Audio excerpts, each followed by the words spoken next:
How we doing, guys? 545 Prepper here. A couple of videos ago I went over my SRVV gear and I went over my plate carrier briefly, and this is the follow-up review of it more extensively covered. Alright, first we're going to go over the pouches that I have on it, and then we can go into the actual plate carrier itself. So as I'm wearing the plate carrier, to my right side I have a pouch here that I have a canteen in. It is not a canteen specific pouch, it's just a general pouch that I use for water. If I don't have this, I usually can throw a couple bottles of water in there, Gatorade, something along those lines. Alright, and after that we have a double mag pouch which sits just off of the front center mass there. Yeah, that way I can still get prone pretty level. Don't have to worry about double mags there in the front, making it harder to go prone. Just have them off to the side. So I got two mags that can fit there. Then I have these single mag pouches which have these bungees. They are adjustable on the back side of the pouch, or you can just take the bungees off if you wish. Pretty simple. Move them out of the way and pull it straight out. They can fit either 7.62 mags or 5.45 mags.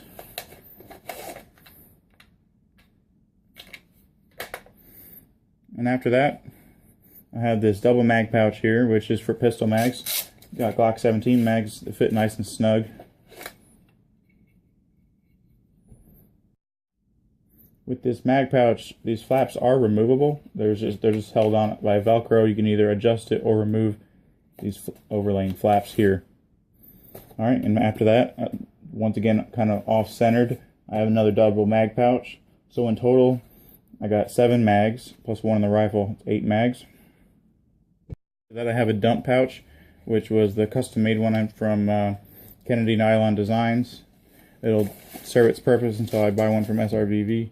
Then I have that IFAK that I covered. Just remove it from the plate carrier.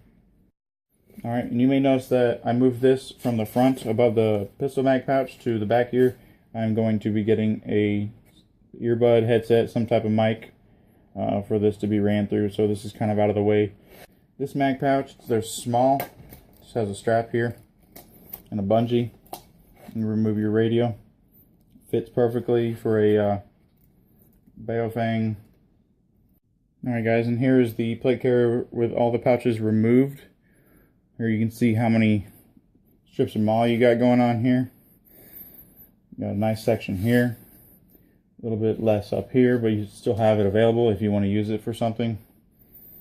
Under this patch here, there you have this flap that has this pull cord. I'll go over that here in a little bit. And then you do have 2 strips of Velcro. One of them is MOLLE, the other one is not. Alright, now to put this thing on, you got the pull cord here, releases this little flap. You just tear away at the Velcro. And you see it comes apart like this.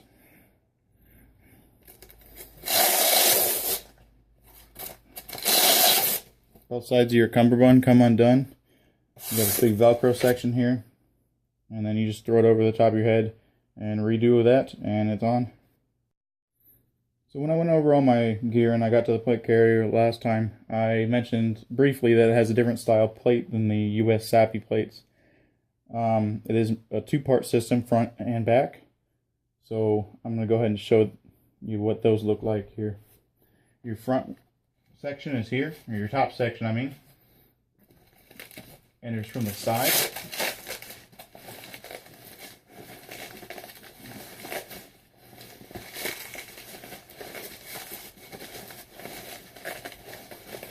It's a pretty snug fit.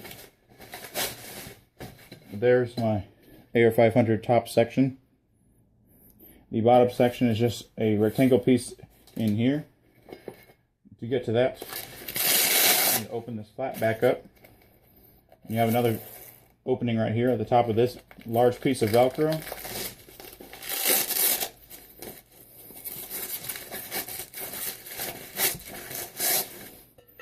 And that slides out. And the way they sit when they're actually in the plate carriers, they overlap, similar to shingles. That way, when you're moving, the theory is that they can move a little bit with you, and they're a little bit more comfortable to deal with. Alright, so now that we've covered this front section here, just throw that out of the way. On both the front and the back, you have this mesh section. You have a Velcro. And in here, you can add either Kevlar or some type of trauma pad. Right now on the rear, your top plate is the same. It exits on this side here. Grab it, pull it out. The bottom's a little different. Same on the front, you have this pull tab. It exposes this cummerbund assembly, if you will. The plate, you actually have to undo this assembly to get it out. So before I undo this assembly and take that plate out, I'm going to go ahead and show you the pull cord. Alright, now once again, this pull cord is right here under this flap here in the front of your chest. When you pull this, first thing that happens is you have this cord that runs up through here, actually goes through what holds this buckle together. So you pull that, and this buckle will come undone, which in turn disassembles this entire shoulder.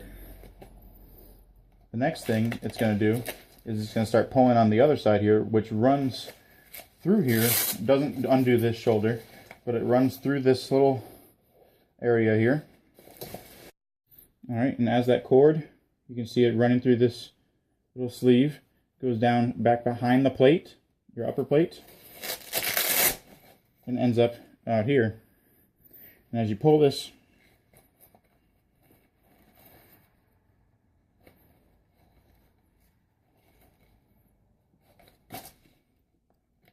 goes through all this different assembly here for the cummerbund, and it undoes